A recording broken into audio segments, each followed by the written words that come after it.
Eu nunca fui forte, mas de 50 quilos, 41 quilos. Eu me olhar e ter vergonha. Porque a minha preocupação, eu ainda tenho essa preocupação. Meu esposo me vê daquela forma. Eu tinha essa preocupação. A minha família me vê daquela forma. O processo foi tão elevado que Deus, ele não me poupou de todas as fases, não. Nesse período desse tratamento, dessa situação que você passou, você ouviu alguma palavra que lhe machucou? Por quê? Porque geralmente a gente sabe que a gente escuta assim. Quando a pessoa passa por qualquer processo, as pessoas dizem que está pagando algo. Ah, está pagando um preço disso, está pagando um preço aquilo, Deus está tratando, Deus está não sei o quê. Às vezes a gente eu vejo, eu já vi alguns testemunhos das pessoas compartilharem que às vezes é até julgada, feito o próprio Jó. Os Isso. amigos de Jó se levantaram, dizendo, por que tu não confessa logo que tu, né, falasse mal contra Deus? E não é assim que acontece? E ainda hoje a gente vê pessoas que quando o vento sopra, a pessoa diz assim, ó, está pagando um alto preço, passou na frente, não obedece a Deus e Deus está cobrando. Entendesse? Quando a pessoa passa por certas situações de enfermidade, que seja de qualquer situação difícil que a gente venha passar, as pessoas às vezes nos julgam. E dizem logo assim, mas não é crente. Por que está passando por isso? Eu lembro que quando o meu menino foi desenganado pela medicina, alguém disse assim, oxente, ele não é um profeta, e ele não ora para Deus curar, porque o filho dele está assim. Então, a gente vive rodeado de uma tão grande nuvem de testemunha, e as pessoas às vezes questionam. E nesse período que você passou, você recebeu alguma palavra que lhe machucou de alguém chegar a dizer assim a você? Por que está passando por isso? Ora tanto e tal. Você chegou a passar? Sim, sim. Quer compartilhar algo com a gente? Recebi várias palavras perguntando realmente por que eu estava passando, se eu estava na obra. Meu Deus. Porque eu estava passando, se eu era obediente. Olha aí. Uma filha que nunca deu trabalho. Eu nunca dei trabalho à minha mãe. Nunca fiz com que ela passasse por vergonha. Sempre foi uma filha que ela sempre precisou e estava ali. Mas tem pessoas que quer nos intitular de pessoas como se estivéssemos no É pecado pecado. isso. Pecou, está encoberto. As pessoas têm que entender que quando Deus tem propósito na nossa vida, Ele marca. Marcada pela promessa. Ele marca. Independente. E sabe o que é lindo? O próprio Jesus foi marcado. Quando Tomé chegou para questionar, ele disse: Tu quer ver, Tomé? Tu quer ver? Ele ressuscitou, mas ele teve a marca. Foi traído, julgado. Se o próprio Jesus teve a marca, quem é eu e você que não quer ter marca? Você tem sua marca, eu tenho a minha, e o próprio Jesus ele mostrou a Tomé a marca. Meu Deus do céu, é muito forte isso, Vicianinha. É muito forte, Muito porque forte.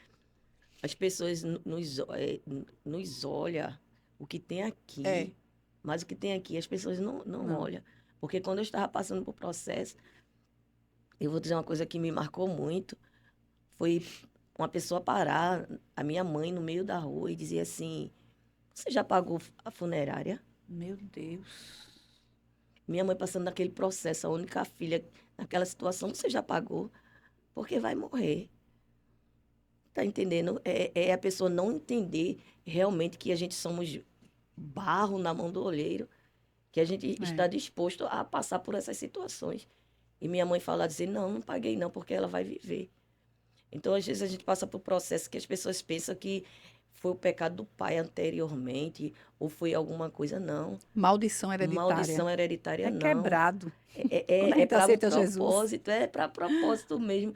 E eu vou dizer que o maior propósito nessa situação do câncer foi para mudar a Ana. Foi para enxergar as coisas bem na frente que eu não enxergaria. Tirar a autoridade de Ana. Ana era muito autoritária. Ana queria do jeito que ela queria, não é dessa forma. Mas tem situações na nossa vida que a gente tem que saber que a gente tem que parar um pouco para ser moldada. Então, o câncer, na minha vida, ele trouxe esses aspectos de quê? De quebrantamento. Ele tinha que me quebrantar de qualquer forma, ele tinha. Como é que eu vou passar por uma situação dessa e me tornar a mesma pessoa? Então, As pessoas naturais nunca vão entender o que é espiritual. Mas não. Vai sempre dizer, você está passando por isso porque você não perdoou, porque você pecou. E é mentira de Satanás. É para um propósito. Aleluia. Gente, vocês que estão assistindo, bota aí um comentário de onde vocês estão assistindo aí o nosso podcast Marcadas pela Promessa. Deixa teu comentário aí de onde você está assistindo esse podcast. Ana, veja só, nessa luta de quimioterapia, de radioterapia, a gente sabe que vem, né? Você ficou muito debilitada. Se fosse para você pontuar o sofrimento, questão física, emocional e espiritual. Espiritual, eu já sei que Deus cada vez mais, né, se aproximando de você nessa situação. Mas se você fosse dar uma nota aí de 1 a 10, questão do emocional e o físico, como era que... 10. O físico, fiquei muito debilitada. Debilitada até demais. Você pensa, eu nunca fui forte, mas de 50 quilos ficar 31 quilos. E eu me olhar e ter vergonha. Porque a minha preocupação, eu ainda tinha essa preocupação. Meu esposo me vê daquela forma. Eu tinha essa preocupação. Da minha família me ver daquela forma. E eu entrar no hospital de cadeira de roda, isso para mim, eu pedi a Deus. Eu dizia, Deus, não me deixe, pelo menos, entrar de cadeira de roda para as pessoas me verem. Mas o processo foi tão elevado que Deus, ele não me poupou de todas as fases, não. Eu tinha que passar por todas as Teve que fases. viver a cada Eu tive que processo. passar. Para a senhora ter uma ideia, eu fiz todas as quimioterapias. Na última quimioterapia, eu fiz uma oração e disse, Deus, é a última. Venci. Porque na outra semana era o processo da cirurgia. E o médico disse, olha, vai fazer a cirurgia e vai passar 15 dias na UTI, porque é muito invasiva. Para ter uma ideia, eu tive que tirar todos os meus órgãos reprodutores, todos, todos, todos. Ele fez uma reunião e falou, você vai querer passar por isso? Eu disse, deixe só o coração para adorar. Meu Deus. Eu disse isso, deixe. Mas se é para passar o processo, eu vou passar o processo. Então, quando eu fiz a oração e disse, Deus, eu não quero passar pela UTI tantos dias. Não deixe eu ficar mais debilitada. Na última quimioterapia, Deus provou a minha fé de uma forma que ele disse, é a última gota do vinho. Eu passei tão mal, Vânia, mas tão mal nessa quimioterapia que eu fui diretamente para a UTI. Era a única coisa que eu dizia, eu não quero, porque se eu for, eu morro.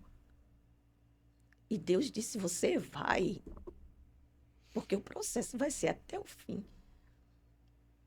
E eu saí daquela emergência e fui direto para a UTI. E fiquei ali. Olha, foi o momento que mais a igreja orou e fez campanha. Foi sobre Ana. Porque Ana tinha que voltar. Mas ali na UTI, Deus, ele falou comigo, é a última vez que você vai estar aqui.